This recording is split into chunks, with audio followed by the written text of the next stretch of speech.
Hi friends, welcome back to Challagali YouTube channel. So ఫైనల్గా Bigg Boss TTF winner మీకు ఎవరో తెలిసిపోయి ఉంటుంది నా తమ్ముళ్ళు చూసి. ఎవరో కాదు, కళ్యాణ్ పడాల. కప్పు ఎత్తకముందే టీటీఎఫ్ కప్పు ఎత్తేసిండు. So Kalyan Padala TTF winner. So ఎవరైతే నిన్న మోసం చేసి నగ్గారో, ఎవరైతే గేమ్ ప్లాన్ చేసి నేను ఓటింగ్లో రాకుండా ఫస్ట్లోకి వెళ్ళిపోవాలనుకున్నారో వాళ్ళిద్దరినీ బెడ్స్ కొట్టేలా చేసింది TTF winner Kalyan Padala. So ఎందుకు ఈ మాట్లాడినానో ఈ వీడియోలో డిస్కస్ చేసుకుందాం. సో నిన్న మీరు ఆల్రెడీ చూసుంటారు. సో అక్కడితో ఎపిసోడ్ ఎండ్ అయింది. తర్వాత ఏం జరిగింది అనేది ఈ వీడియోలో మనం డిస్కస్ చేసుకుందాం. దీంతోపాటు మనం ఓటింగ్ అనాలిసిస్ కూడా డిస్కస్ చేసుకుందాం. ఎలిమినేట్ అయ్యే ఎవరికి ఛాన్సెస్ ఉన్నాయి మనం 100% కూడా డిస్కస్ చేసుకుందాం. ఎలిమినేట్ అయ్యే అవకాశం ఎవరికి ఉంది ఇది 100%. రేపు ఈ వీడియోకి వచ్చి మీరు మళ్ళీ కామెంట్ కూడా చేయొచ్చు. వీడియోలో ఎవరు ఎలిమినేట్ అయిపోతారో కూడా 100% చెప్పేస్తాను నేను.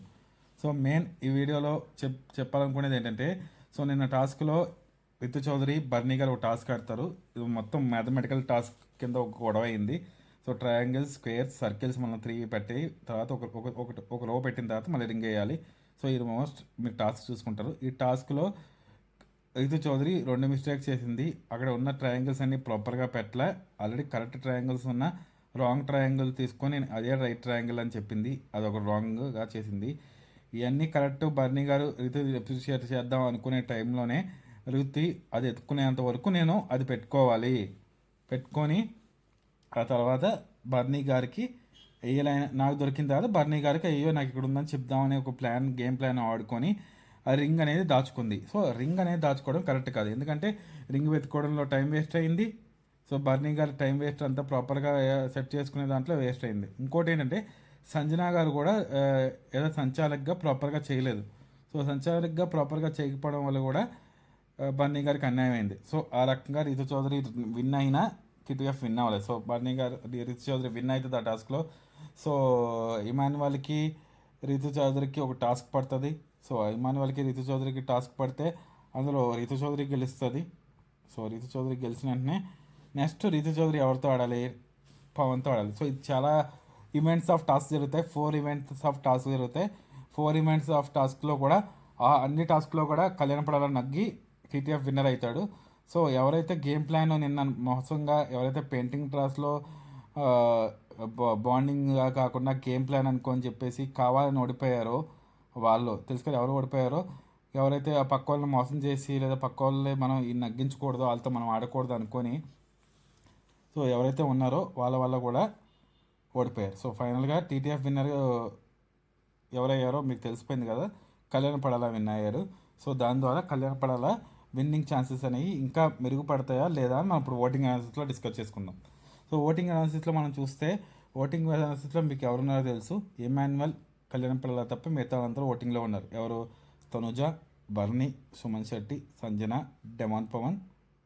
సో వీళ్ళందరూ ఉన్నారు. తెలుసు కదా మీకు ఎవరెవరు ఉన్నారో. సో ఇందులో ఎవరు టాప్లో ఉన్నారు, ఎవరు బాటంలో ఉన్నారు, ఎవరికి ఏమి ఓటింగ్స్ ఉన్నాయి, రితు చౌదరి ఎలిమినేట్ అవ్వడానికి ఛాన్సెస్ ఉన్నాయా లేదా అని చూసుకుందాం. సో మీకు ఓటింగ్ పోల్లో ప్రకారం తెలుసుంటే సంజన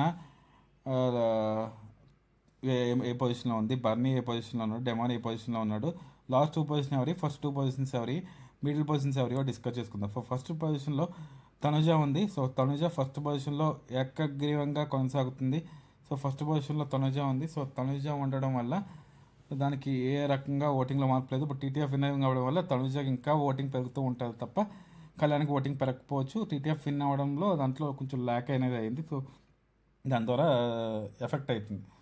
రెండోది ఏంటంటే సెకండ్ పొజిషన్లో ఉన్నది ఎవరంటే బర్నీ గారు. సెకండ్ పొజిషన్లో బర్నీ గారు ఉన్నారు. బర్నీ గారికి కూడా ఓటింగ్ బాగా పడుతుంది. నిన్న ఎపిసోడ్, రేపు ఈరోజు ఫ్రైడే ఎపిసోడ్ కూడా ఓటింగ్ ఎండ్ అయ్యే టైం ఎపిసోడ్ కూడా బాగా నడుస్తుంది కాబట్టి బర్నీ గారు కూడా సెకండ్ పొజిషన్లో ఉన్నారు. నెక్స్ట్ వచ్చేసరికి సంజనా గారు ఉన్నారు. సో సంజనా గారికి కూడా ప్రాపర్గా పడుతుంది, కానీ కొంచెం అటు ఇటు పడడానికి ఛాన్సెస్ ఎక్కువనే. నెక్స్ట్ థర్డ్ వచ్చేలేకి సంజనా గారు ఉన్నారు. ఫోర్త్ వచ్చేలేకి డెమాన్ పవన్ ఉన్నాడు. సో ఫోర్త్ వచ్చేలేకి డెమాన్ పవన్ కూడా ఓటింగ్ అనేది కొంచెం మెరుగుపరుచుకున్నాడు, గేమ్స్ అనేవి ఆడిండు కాబట్టి పర్లేదు. డెమాన్ ఉన్నాడు. కానీ డెమాన్ పవన్, రితు చౌదరి, సుమన్ శెట్టి వీళ్ళు ముగ్గురు బాటంలో ఉన్నారు. సో ఏదైతే ఇప్పుడు నిన్న జరిగిన ఎపిసోడ్లో బర్నీ గారికి అన్యాయం అయిందో ఆ ఎపిసోడ్లో ఎవరైతే బర్నీ ఫ్యాన్స్ ఉన్నారో రితు చౌదరికి ఎగ్నెస్ట్గా తనుజ ఫ్యాన్స్ ఇంతకుముందు రితు చౌదరికి వేసే వాళ్ళు ఉన్నారో వాళ్ళు కూడా ఎగ్నెస్ట్గా మారి అందరూ బర్నీ గారికి ఓటేయడం మొదలెడితే రితు చౌదరి ఓటింగ్ డ్రాస్టికల్గా పడిపోతుంది. సో ఫైనల్గా రీతు చౌదరి ఎలిమినేట్ అవ్వడానికి ఛాన్సెస్ చాలా ఎక్కువ ఉన్నాయి. సో వేరే వాళ్ళ మీద పోల్చుకుంటే రీతు చౌదరికి ఛాన్సెస్ ఎక్కువ ఉన్నాయి. ఎందుకంటే రీతు చౌదరి ఎలిమినేట్ ఛాన్స్ మెరుగుపరుచుకుందని చెప్పాలి. ఎవరైనా విన్ అవ్వడానికి ఛాన్సెస్ మెరుగుపరుచుకుందని చెప్పొచ్చు. నిన్న జరిగిన ఎపిసోడ్తో రీతు చౌదరి ఎలిమినేట్ అవ్వడానికి ఛాన్సెస్ మెరుగుపరుచుకుంది. సో రీతు చౌదరి ఎలిమినేట్ అవ్వడానికి చాలా ఎక్కువ ఛాన్సెస్ ఉన్నాయి. ఎందుకంటే రీతు చౌదరి మోసం చేసింది, తొండి గేమ్ ఆడింది. సో అన్ని రకాలుగా రీతు చౌదరి వేస్ట్గా ఆడింది కాబట్టి సుమన్ శెట్టి, రీతు చౌదరి బాటిల్లో నిలబడతారు. సో వాళ్ళిద్దరిలో ఖచ్చితంగా రీతు చౌదరి ఎలిమినేట్ అవుతుంది. రేపు మీరు 100% ఎలిమినేషన్ అప్డేట్ మార్నింగ్ అప్డేషన్లో చూస్తారు. మీరు చూసే ముందు నేను ఇప్పుడే చెప్పేస్తున్నా.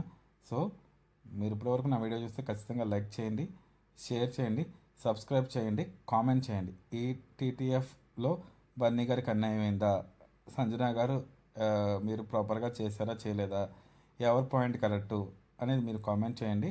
సబ్స్క్రైబ్ చేయని ఉంటే ఎవరైనా సబ్స్క్రైబ్ చేయండి, షేర్ చేయండి. వీడియో ఎక్కువ మందికి రీచ్ అయితే నాకు సబ్స్క్రైబర్స్ ఉంటారు.